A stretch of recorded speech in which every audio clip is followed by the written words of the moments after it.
আলহামদুলিল্লাহ, ঢাকা আজ মুসলিমদের পদচারণায় মুখরিত হয়েছে।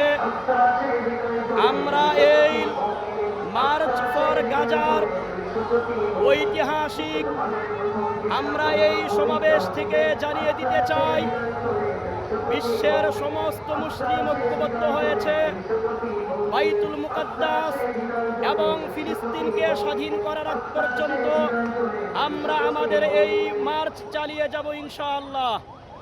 গোটা বাংলাদেশ আজ ফিলিস্তিনের পতাকায় ফিলিস্তিনের সাথে সংহতি জানিয়ে বাংলাদেশের সমস্ত মানুষ, আপামর জনতা, রাজনৈতিক ও অরাজনৈতিক দলের নেতৃবৃন্দ এবং সাধারণ জনগণ রাজধানীতে মাঠে নেমে এসেছে। আমরা স্পষ্টভাবে জানিয়ে দিতে চাই, আমাদের সাবেক কেবলা বাইতুল মুকাদ্দাসকে অভিশপ্ত ইহুদি জাতি থেকে উদ্ধার করতে হবে। মুসলিমদের আবার সালাউদ্দিন আইয়ুবীর ভূমিকা পালন করতে হবে। সমস্ত মুসলমান যে যেখানে রয়েছেন প্রত্যেকের নিজ নিজ জায়গা থেকে আওয়াজ তুলুন। মুসলিম জাতি ঘুমন্ত জাতি নয়, তারা বীরের জাতি।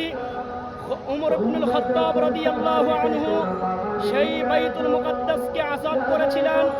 সুলতান সালাউদ্দিন আইয়ুবী বাইতুল মুকাদ্দাসকে আযাদ করেছিলেন। তারই ধারাবাহিকতায় আমরা বাইতুল মুকাদ্দাসকে আযাদ করে ছাড়ব ইনশাআল্লাহ।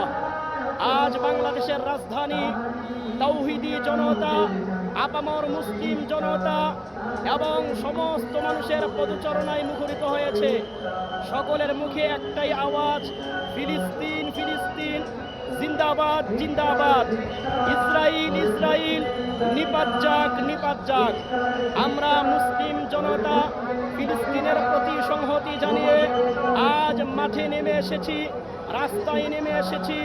আমাদের এই আন্দোলন, আমাদের এই মার্চ অব্যাহত থাকবে যতদিন না পর্যন্ত আমরা স্বাধীনভাবে বাইতুল মুকাদ্দাসে গিয়ে নামাজ আদায় করতে না পারি, ফিলিস্তিনকে স্বাধীনতা ঘোষণা না করা হয়। সমস্ত মানুষ দল মত নির্বিশেষে ফিলিস্তিনের পক্ষে দাঁড়ানোর জন্য আহ্বান জানাচ্ছি।